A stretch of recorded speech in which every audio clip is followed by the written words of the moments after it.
Hola, mi nombre es Robert Mackenzie. Estamos reunidos para llevar a cabo la parte final de este estudio de la Universidad de Chicago. Estamos a punto de ver la primera parte de 10 programas realizados por Milton Friedman, economista con trayectoria internacional, nominado para el Premio Nobel y uno de los norteamericanos más controvertidos de nuestro tiempo. En las semanas por venir serán analizadas aquí las series realizadas por Friedman. Los famosos e influyentes personajes aquí presentes, tanto hombres como mujeres, tendrán mucho que decir acerca de los puntos de vista de Friedman referente a la sociedad en que vivimos hoy, sus fallas y enfermedades. Se han realizado estas series basadas en los puntos de vista de Friedman en cuanto a nuestra sociedad y cómo la manejamos. Muchos están en desacuerdo con sus ideas y otros son extremadamente entusiastas admiradores de estas. De una manera u otra estoy muy ansioso de oír lo que Friedman está por decirnos.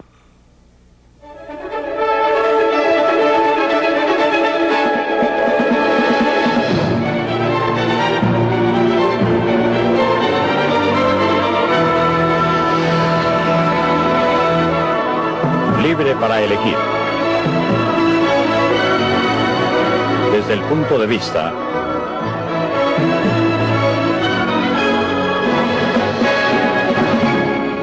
de Milton Friedman. Es una mañana preciosa en el área metropolitana de Nueva York. El poder del mercado.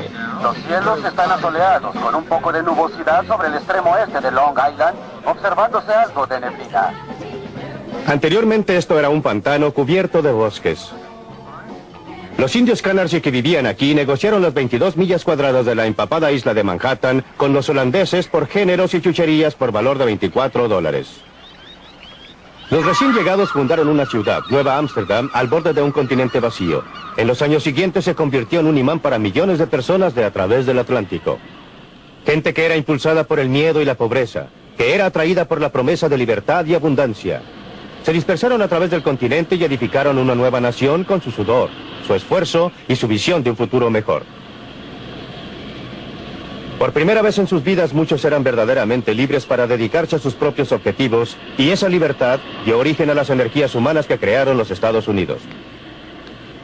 Para los inmigrantes que fueron saludados por esta estatua, América era verdaderamente una tierra de oportunidades.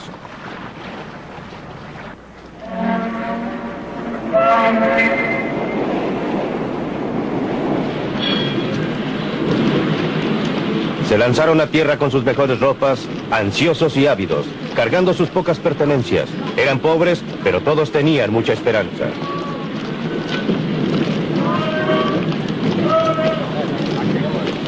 Cuando llegaron encontraron, según ocurrió a mis padres, no una vida fácil, sino una vida muy dura. Pero muchos tenían amigos y parientes para ayudarles a comenzar, para ayudarles a formar un hogar, obtener un trabajo y establecerse en el nuevo país.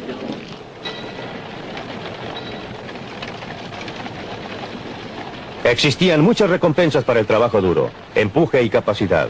La vida era dura, pero las oportunidades eran reales.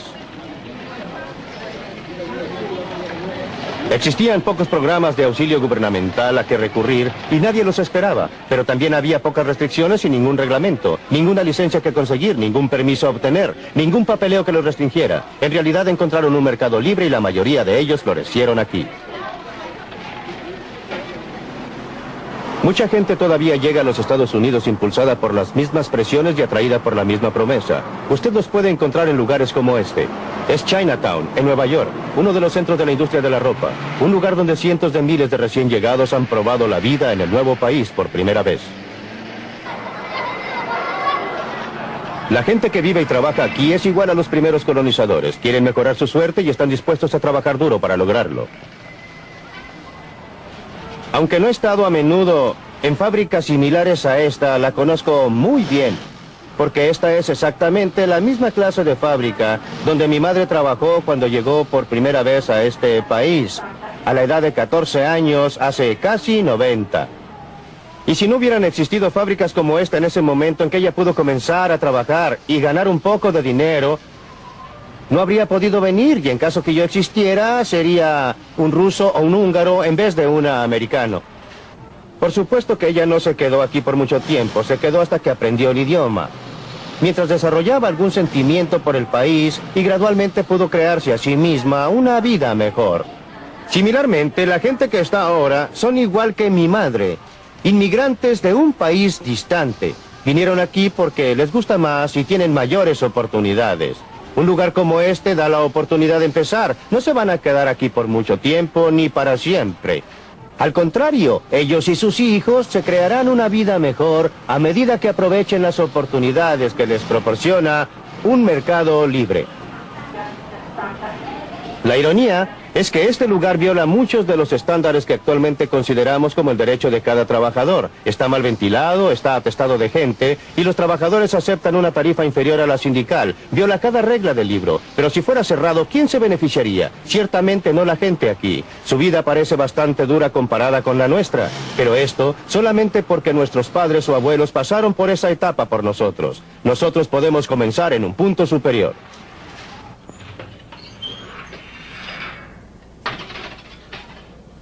El padre de Frank Visali tenía 12 años cuando llegó solo a los Estados Unidos. Llegó de Sicilia. Eso ocurrió hace 53 años. Frank es un dentista exitoso con esposa y familia. Viven en Lexington, Massachusetts.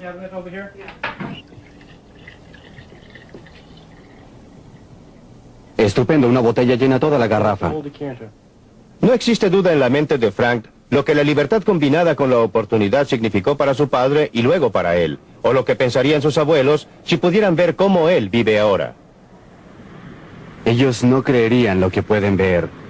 Que una persona puede emigrar de una pequeña isla y tener tanto éxito fuera de su país, ya que ellos estaban principalmente dedicados al campo, trabajando allí como labriegos. Mi padre vino acá, logró algún éxito, y luego trató de construir una estructura familiar. Todo lo que él hizo fue para su familia. Fue para una mejor vida para su familia. Y siempre puedo recordar que me decía lo que usted sabe. Lo principal en la vida es obtener una educación, llegar a ser un profesional. Joanny, por favor, no comas eso con las manos. La familia Visali, como todos nosotros que actualmente vivimos en los Estados Unidos, debe mucho al clima de libertad que heredamos de los fundadores de nuestro país. Un clima que concedió amplios límites a los pobres de otros países que vinieron aquí y fueron capaces de crear vidas mejores para ellos y sus niños. ¿Ustedes, niñas, van a querer esto? ¿Tú, Chris? Yo sé que no quieres la crema batida. Pero en los últimos 50 años, hemos estado despilfarrando esa herencia al permitir al gobierno que controle más y más nuestras vidas, en vez de basarnos en nosotros mismos. Debemos redescubrir las viejas verdades que los inmigrantes conocían instintivamente, lo que es la libertad económica y el papel que juega para preservar la libertad personal.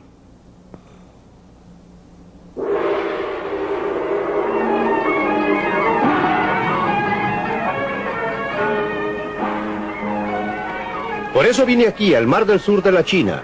Es un lugar donde existe un experimento casi de laboratorio respecto a lo que ocurre cuando el gobierno se limita a sus propias funciones y da libertad a la gente para que trate de obtener sus propios objetivos.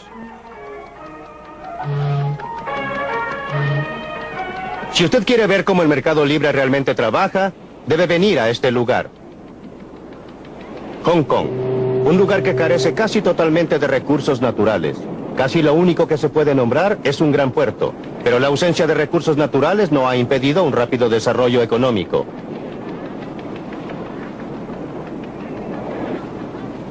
Barcos de todas las naciones vienen aquí a comerciar porque no existen derechos ni aranceles sobre las importaciones o sobre las exportaciones.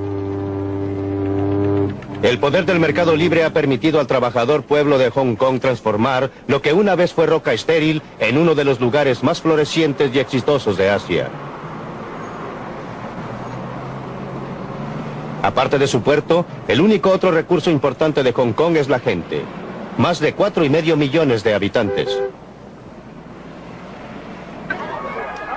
Igual que América hace un siglo, Hong Kong en los últimos decenios ha sido un asilo para gente que buscaba la libertad para aprovechar sus capacidades al máximo. Muchos de ellos son refugiados de países que no permiten la libertad económica y política que se da por sentada en Hong Kong.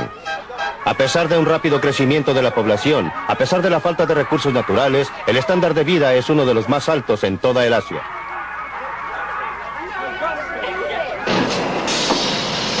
La gente trabaja duro, pero el éxito de Hong Kong no está basado en la explotación de los trabajadores. Los salarios en Hong Kong se han cuadruplicado a partir de la guerra, y esto es después de considerar la inflación. Los trabajadores son libres, libres de trabajar las horas que deseen, libres de cambiarse a otros trabajos si lo desean. El mercado les da esa elección. También determinan lo que fabriquen. Uno puede estar seguro que alguien, en algún lugar, está dispuesto a pagar por esos juguetes baratos de plástico, o de otra forma simplemente no se fabricarían.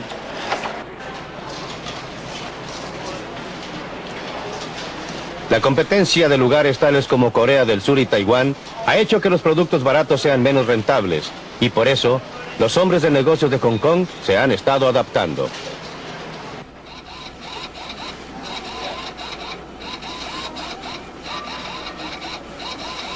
Han estado desarrollando productos más sofisticados y nueva tecnología que sea similar a cualquiera del oeste o del este, y sus empleados han estado desarrollando nuevas habilidades.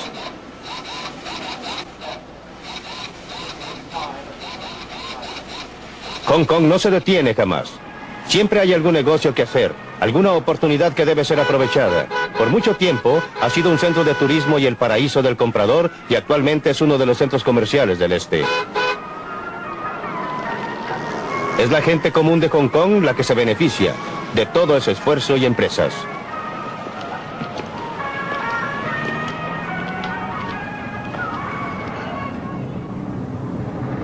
Esta ciudad próspera, bullente, dinámica, ha sido posible por el mercado libre.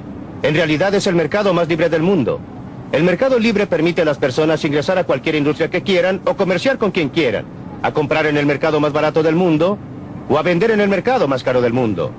Pero lo más importante es que si fracasan deben soportar la pérdida. Si tienen éxito, obtienen el beneficio. Y esta atmósfera de incentivos es la que las ha inducido a trabajar, a adaptarse, a ahorrar, a producir un milagro. Este milagro no ha sido logrado por acción gubernativa, por alguien que está sentado en uno de esos altos edificios diciéndole a la gente lo que debe hacer. Ha sido logrado permitiendo que el mercado trabaje.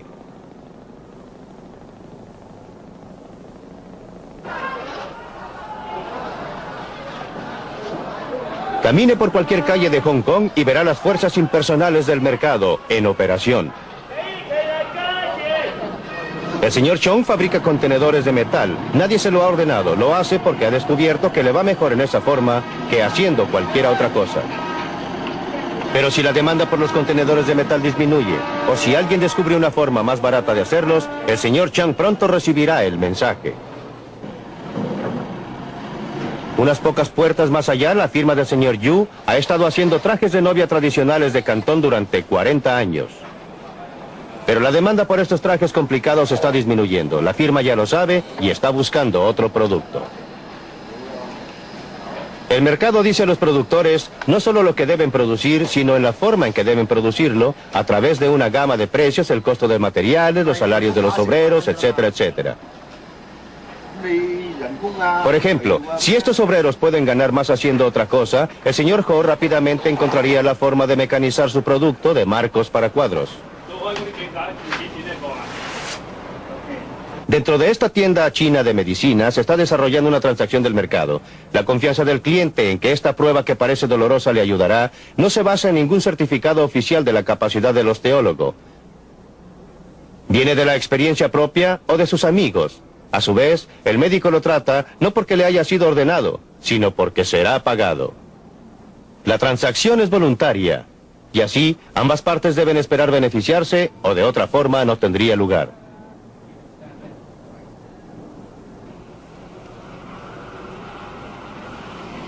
Créalo o no, este patio posterior es la entrada a una fábrica.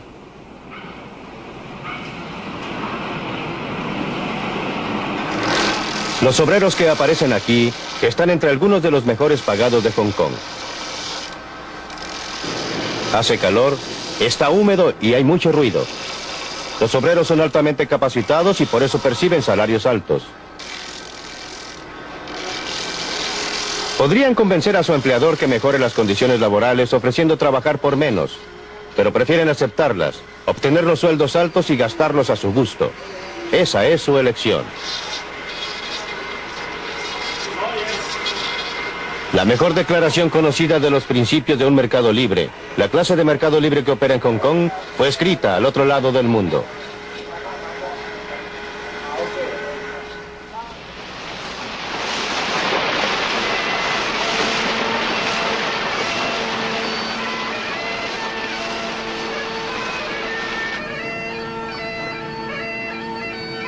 Hace 200 años en Escocia, Adam Smith enseñó en la Universidad de Glasgow.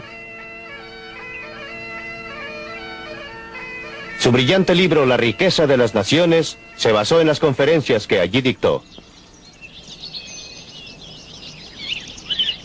Los principios básicos del mercado libre, según Adam Smith, los enseñó a sus alumnos en esta universidad. En realidad, son muy simples. Observen este lápiz de mina. No existe una sola persona en el mundo que lo pueda fabricar.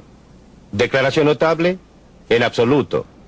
La madera de que está fabricado, según creo, proviene de un árbol que fue cortado en Washington. Para cortar ese árbol se necesita una sierra. Para fabricar la sierra se necesitó acero. Para obtener el acero se necesitó mineral de hierro. Este centro negro lo llamamos mina, pero en realidad es grafito comprimido. No estoy muy seguro de dónde viene, pero creo que de algunas minas de Sudamérica. Este extremo rojo, el borrador, es de goma. Probablemente proviene de Malasia, de donde el árbol del caucho ni siquiera es originario. Fue importado de Sudamérica por algunos hombres de negocios con ayuda del gobierno británico. El casquillo de bronce, no tengo la menor idea de dónde proviene. Ni la pintura amarilla, ni la pintura que delineó las líneas negras, ni el pegamento que lo mantiene unido. Literalmente, miles de personas cooperaron para fabricar este lápiz. Gente que no habla el mismo idioma, que practica religiones diferentes, que podría odiarse si se conociera. Cuando usted va a la tienda y compra este lápiz, en realidad está intercambiando unos pocos minutos de su tiempo por unos pocos segundos del tiempo de todas esas miles de personas. ¿Qué los unió y los indujo a cooperar para fabricar este lápiz? No había ningún comisario enviando oficios o dando órdenes desde alguna oficina central. Fue la magia del sistema de precios, la operación impersonal de los precios, que los juntó y logró que cooperaran para fabricar este lápiz, de modo que usted lo pueda obtener por una suma insignificante. Es por esto que la operación del mercado libre es tan esencial, no solo para promover la eficiencia del producto, sino aún más, para fomentar la armonía y la paz entre los pueblos del mundo. Esta gente está viajando entre dos sociedades muy diferentes. Este es Lo U, el punto fronterizo oficial entre China y Hong Kong. Existe una cantidad considerable de tráfico en esta frontera. La gente la atraviesa con un poco de más libertad que anteriormente. Mucha gente de Hong Kong comercia en la China y el mercado ha ayudado a unir a los dos países más estrechamente. Pero las barreras entre ellos son aún muy reales. A este lado de la frontera, la gente es libre no solo en el mercado, sino con respecto a toda su vida. Tienen libertad para hacer lo que quieran, para escribir lo que quieran, para actuar según les agrade. Esto no sucede allá. Por eso la gente de la China que no puede obtener permiso de salida, llega a extremos peligrosos para escapar. Arriesgan sus vidas. Muchos pierden sus vidas, pero eso no impide que otros lo sigan. Algunos son atraídos por el estándar de vida material más alto de Hong Kong, pero aún más por el natural deseo humano de ser libres. La gente que obtiene permiso oficial para abandonar la China es muy afortunada. Podrán gozar de los beneficios de la libertad económica que encontrarán en Hong Kong. Pero lo que es más importante, eso les dará una libertad más amplia. La libertad humana y política nunca ha existido y no puede existir sin una gran medida de libertad económica.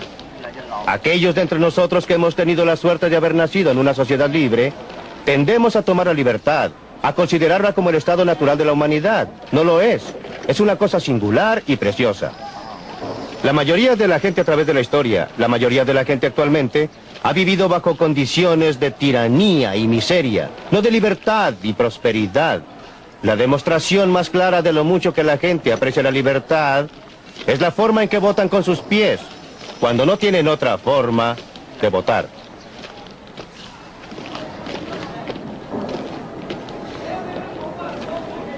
Por supuesto que muchos de los que lleguen a Hong Kong terminarán bajo condiciones que la mayoría de nosotros en el oeste encontraríamos desastrosas. Hong Kong está muy lejos de la utopía. Tiene sus barrios bajos, su crimen, su gente desesperadamente pobre.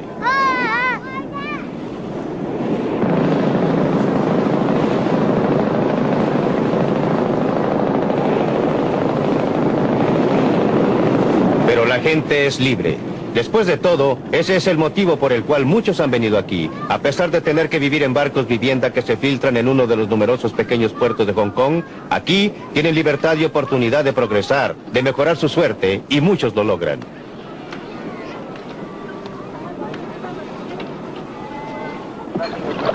Es cierto que existe una pobreza espantosa en Hong Kong, pero la situación de la gente está mejorando. Están mucho mejor ahora que cuando recién llegaron atravesando la frontera con la China. Y esa pobreza, tan tremenda para nosotros porque estamos acostumbrados a estándares de vida mucho más altos, no es pobreza en opinión de la mayoría de los pueblos del mundo. Es una pobreza a la cual aspiran, un estado de cosas que desearían lograr.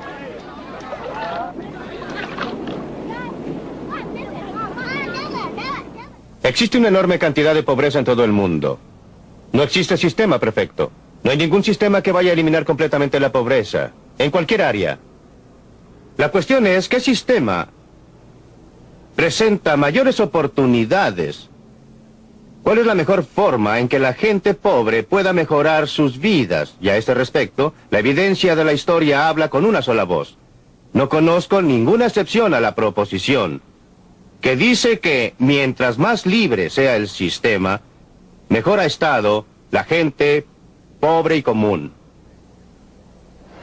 Pregúntese qué es lo que garantiza a estos obreros del vestuario en Hong Kong un buen sueldo. No a los altos estándares occidentales, pero suficientemente alto para permitirles vivir mucho mejor que la mayoría de los pueblos del mundo. No es el gobierno o los sindicatos quienes lo logran. Estos trabajadores están bien porque existe competencia para sus trabajos y habilidades.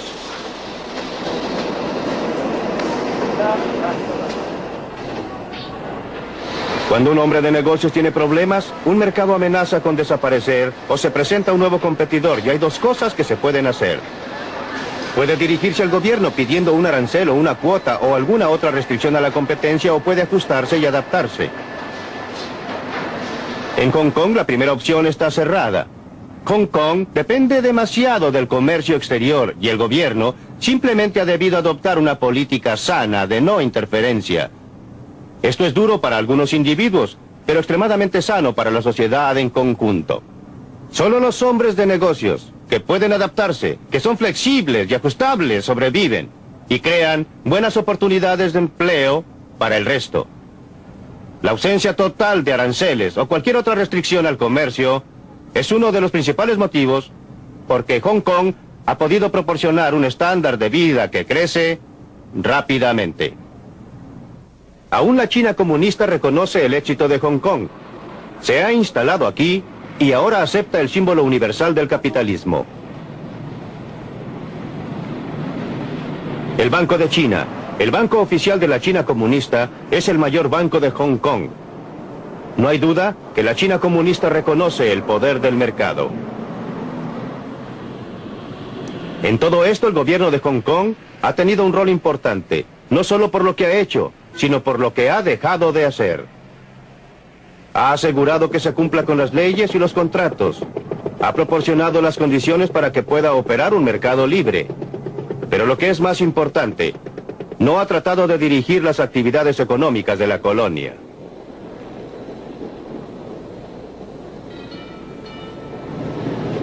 Ningún funcionario gubernamental está diciendo a esta gente lo que debe hacer. Son libres de comprar a quien quieran, a vender a quien quieran, trabajar para quien quieran. A veces parece el caos y así es.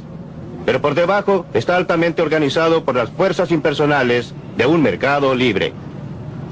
¡Ay, muy buenos huevos frescos! Pollo con sus patas. ¿Usted sabe de dónde provienen estos huevos? Directamente del pollo. No me haga preguntas y no le diré mentiras. Las fuerzas impersonales de una plaza libre operando aquí en los Estados Unidos. La clave son los precios. Los precios que la gente está dispuesta a pagar por los productos determinan lo que se producirá. Los precios que deben pagar por las materias primas, por los salarios de los obreros, etcétera, determinan la forma más barata de producir las cosas. Entre otras, estos mismos precios, los salarios de los obreros, el interés sobre el capital, etcétera, determinan cuánto cada persona gasta en el mercado. Es tentador tratar de separar esta función final de los precios de las otras dos. Pensar que en una forma u otra se pueden usar los precios para transmitir la información respecto a lo que debe ser producido y cómo debe ser producido, sin usar estos precios para determinar lo que obtiene cada persona. En realidad, la actividad del gobierno durante los últimos decenios ha estado dedicada casi exclusivamente a esto. Si lo que la gente obtiene no va a ser determinada por lo que produce, y cómo lo produce, y con cuánto éxito trabaja, ¿qué incentivo existe para que actúen de acuerdo con la información que es transmitida? Existe una sola alternativa, la fuerza. Algunas personas que digan a otras lo que deben hacer. Tenemos obras. Vengan aquí. ¿Qué va a llevar? Dígame, Tenemos ¿qué va a llevar? perejil a 30 centavos. Aproxímense. Aquí Aproxímense a comprar. Llévelo aquí. Esto está más fresco. Llévelo. Está más fresco. ¡Dos brócolis por $1.50! ¿Cuánto le voy a dar? Por Dios, mire lo que tengo. Tomates verdaderamente buenos, muy ricos. Venga y pruebe uno.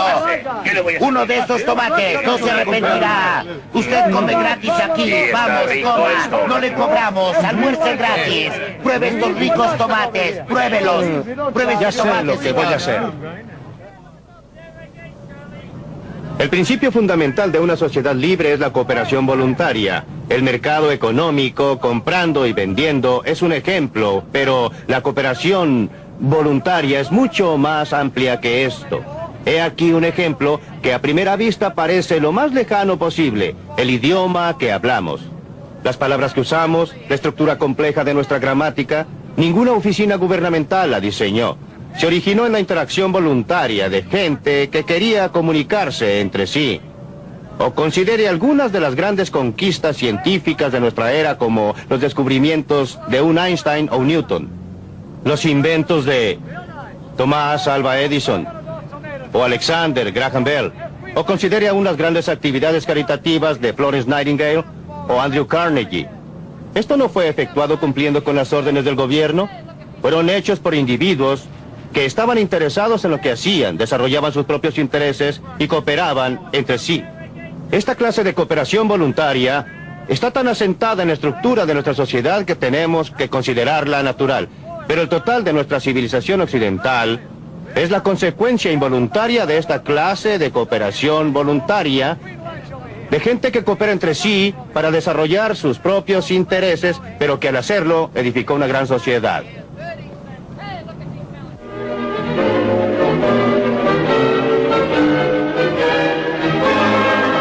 Libre para elegir. En la Biblioteca Hunter de la Universidad de Chicago están nuestros invitados que esperan la oportunidad de mostrarnos sus puntos de vista. Empecemos. Me pareció que estaba diciendo que la edad dorada de América, cuando realmente era una tierra de oportunidades, fue a fines del siglo XIX a comienzos del siglo XX, cuando no existían reglamentos, permisos o papeleo. Yo alegaría que el gobierno tuvo un rol decisivo en una enorme concesión a los ferrocarriles para crear una economía capitalista norteamericana. En segundo lugar, en esa edad dorada descubrirá que el gobierno intervenía constantemente en una forma muy característica, usaba tropas contra los huelguistas. La historia laboral norteamericana ha sido la lucha de clases más violenta y sangrienta del mundo. Y hasta 1932, el gobierno, las leyes, los tribunales, la sociedad, siempre estaban de parte de los negocios contra los trabajadores. Por consiguiente, alegaría que tanto económicamente y en términos de reprimir los intentos de la gente para hacer valer sus derechos, nuestro gobierno antes del aparecimiento del Estado previsor en este país más o menos pertenecía a los negocios. Milton Friedman. Michael Harrington está viendo el agujero en la puerta del granero y no está mirando a dicha puerta. Resulta que durante todo ese periodo el gobierno en realidad intervenía de tiempo en tiempo y generalmente para hacer daño. Estoy de acuerdo con él que la intervención del gobierno principalmente no era buena en los aranceles, por ejemplo. Por otra parte, durante todo ese periodo los gastos gubernamentales, los gastos federales, los gastos del gobierno central nunca fueron superiores al 3% de la renta nacional. Eran triviales. Las concesiones de tierra a los ferrocarriles fueron un factor de menor importancia y yo no los apruebo. No estoy diciendo que fueran buenos, pero eran un factor muy insignificante. Hay que tener un sentido de las proporciones y esto se refiere a toda la discusión. No soy un anarquista. No propicio la eliminación del gobierno. Creo que necesitamos un gobierno, pero un gobierno que establezca un marco y reglas bajo las cuales los individuos, trabajando en pos de sus propios objetivos, puedan trabajar juntos y cooperar entre sí, y trabajen y cooperen, pero no solo en lo económico. Quiero llevarlo a esa teoría de que estábamos mejor, menos regulados a fines del siglo XIX y comienzos del XX porque, recuerde, la analogía del taller donde se imponía un trabajo excesivo proviene de allí cuando no existía ningún intento de restringir las horas de trabajo o regular las condiciones laborales. Pues bien, ¿acepta usted esta visión de ese periodo? Creo que es necesario contrastar lo que ha ocurrido en el intertanto. No veo cómo podamos hablar de eso sin compararlo con el periodo de interinato. Usted habló respecto al hecho de que durante los últimos 50 años hemos dilapidado parte de nuestra herencia de libertad. Y creo que durante los últimos 50 años hemos conseguido una mayor libertad. Casi durante la mitad de ese tiempo trabajé para una de las compañías industriales mayores del mundo, la DuPont Company. Así pude involucrarme en el lanzamiento de nuevas empresas y llegué a conocer bien al sistema de libre empresa, al cual respeto mucho. Pero durante ese periodo, y especialmente durante los últimos años en que he estado más involucrado con el gobierno y asuntos ambientales, me he convencido de que nuestra libertad mejoró cuando se permitió que la gente pudiera actuar libremente en el mercado. Libertad para votar con sus dólares en el mercado, libertad para votar con sus boletas en el lugar de la votación, y libertad para imponer algunas restricciones a los excesos del mercado, especialmente cuando uno está preocupado de cosas tales como el impacto a largo plazo sobre nuestra salud de la contaminación de nuestro medio ambiente, la introducción de materiales carcinógenos o la radiación de nuestra gente con productos nucleares. ¿Qué hay respecto a poner restricciones a los excesos del gobierno? ¿No se ha convertido eso en un problema cada vez más serio? ¿Cómo puede ser que un gobierno del pueblo supuestamente haga cosas que una fracción muy grande de la población en realidad prefiere que no se hagan, tales como cobrarles impuestos excesivos, regirlos demasiado y sobreregularlos? Creo que nuevamente usted está mirando a un lado y no al otro, aunque estoy de acuerdo en ver lo que sucedió en el intertanto. ¿Estamos mejor que hace 50 años? Jamás lo negaría. Pero estamos parados sobre los hombros de la gente que vivió antes de nosotros y debemos observar lo mucho que lograron desde su punto de partida. Ese fue el periodo en que tuvimos el tremendo influjo de inmigrantes del exterior, millones y millones y millones de ellos, cuando abrimos un nuevo continente, cuando teníamos logros. Milton, usted dice sin embargo que existe algún sentido en que preferiría volver a esas circunstancias donde no existía ninguna regulación del trabajo de la fábrica, ningún horario, ninguna limitación de horas trabajadas. ¿Quiere volver a eso o dice que era un escalón de donde estamos ahora? Depende de lo que usted entienda por circunstancias. No quiero tener que volver a usar un coche de caballos en vez de un automóvil. Pero prefiero volver a las clases de reglamentos gubernamentales o a la ausencia de reglamentos. El mayor grado de libertad que se concedía a los individuos para desarrollar una u otra actividad que existía entonces en vez de lo que existe ahora. Creo que en realidad nuestros jefes industriales han sido arrastrados hacia el futuro gritando. Resistieron las leyes sobre el trabajo infantil, resistieron la previsión social, los sindicatos y ahora el movimiento ambiental. Una vez que el gobierno los forzó a prestarle atención por la votación de la gente en la cabina o lugar de votación, entonces los jefes industriales, los jefes comerciales, prestaron atención a estas reglas y en la mayoría de los casos las han cumplido muy bien. Perdóneme. Bob Galvin, díganos, ¿es justa esa declaración? Quizás los industriales tienen una visión más clara de la historia y sus expectativas. El bien más precioso que poseemos es la libertad. La manera más fácil de perder la libertad es caer bajo administración judicial. Y quiero decir administración económica, porque un síndico es un dictador.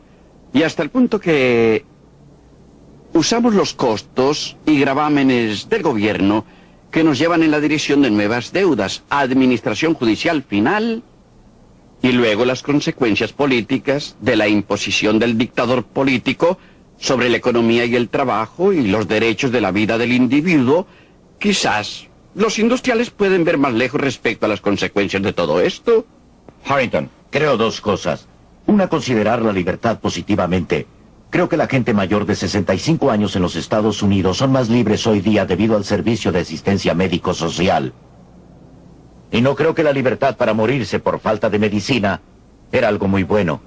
En segundo lugar, con relación a los industriales, creo que una de las cosas más sorprendentes de la historia norteamericana es que cuando Franklin Roosevelt estaba salvando al sistema de sí mismo, los beneficiarios principales lo insultaban por ser un traidor a su clase. En realidad fue la salvación de esa clase. Y creo por consiguiente que si ustedes observan nuestra historia encontrarán una tremenda miopía de parte de los industriales y descubrirán que los aumentos positivos en nuestra libertad, lo que es bastante interesante, no han venido de nuestros graduados de las universidades, sino a menudo de la gente, no de la mejor gente. Han venido de los trabajadores, han venido de gente pobre, de los negros, hispanos y similares. Milton, quiere usted replicar, pero ¿por qué nos llevó a Hong Kong a probar algo? Por supuesto, aunque no estoy acostumbrado a estar de acuerdo con Michael Harrington, estoy de acuerdo en parte con lo que acaba de decir. No creo que sea correcto plantear la situación en términos de industria versus gobierno. Por el contrario, uno de los motivos por que estoy a favor de menos gobierno es porque cuando hay más, los industriales se hacen cargo de él, y los dos juntos forman una coalición contra el trabajador común y el consumidor común. Creo que el comercio es una institución maravillosa siempre que tenga que enfrentarse a competencia en el mercado y no pueda salirse con la suya excepto al producir un mejor producto a un costo menor. Por eso no quiero que el gobierno intervenga y ayude a la comunidad de negocios. Ahora quiero considerar su pregunta respecto a atención médica. Mucha gente se ha beneficiado con la atención médica, pero usted no está considerando respecto a costos. ¿Qué ha sucedido a la gente que lo está pagando? Porque no es un bien gratis, no viene de la nada. ¿Y están beneficiándose de él en forma eficaz con relación a los costos? Esas son las preguntas. Es demagogia, si usted me perdona, Michael Harrington. Quiero decir que la gente que tiene asistencia médica es más libre, por supuesto, en una dimensión. Pero ellos han estado pagando durante toda su vida. ¿Han hecho un buen negocio? En este momento sí. Los hombres jóvenes, los trabajadores que están ingresando ahora a previsión social, van a hacer un negocio realmente malo. Milton, lo interesante es que la gente mayor de 65 años está pagando más de su renta gastable en cuidado médico que antes de la promulgación del sistema de asistencia médica social. El gobierno no hace bien las cosas. No hace bien las cosas, sí. No ha hecho bien las cosas en Gran Bretaña, en Canadá o en los Estados Unidos. Pues bien, Milton, usted nos llevó a Hong Kong exactamente respecto a ese punto. Usted dijo que era un verdadero modelo de operación del mercado. Sí. ¿Es esa realmente una descripción ecuánime de Hong Kong? En este momento sí. No es... Nuevamente no existen cosas que sean 100% en un sentido y 100% en el otro. Todo está mezclado. Hong Kong tiene un gobierno y... Sucede que es un gobierno. En este caso no existe democracia en Hong Kong. Es dirigida desde Gran Bretaña, es una colonia de la corona británica y el gobernador general inglés, etcétera, y el ministro de finanzas la rigen. Pero la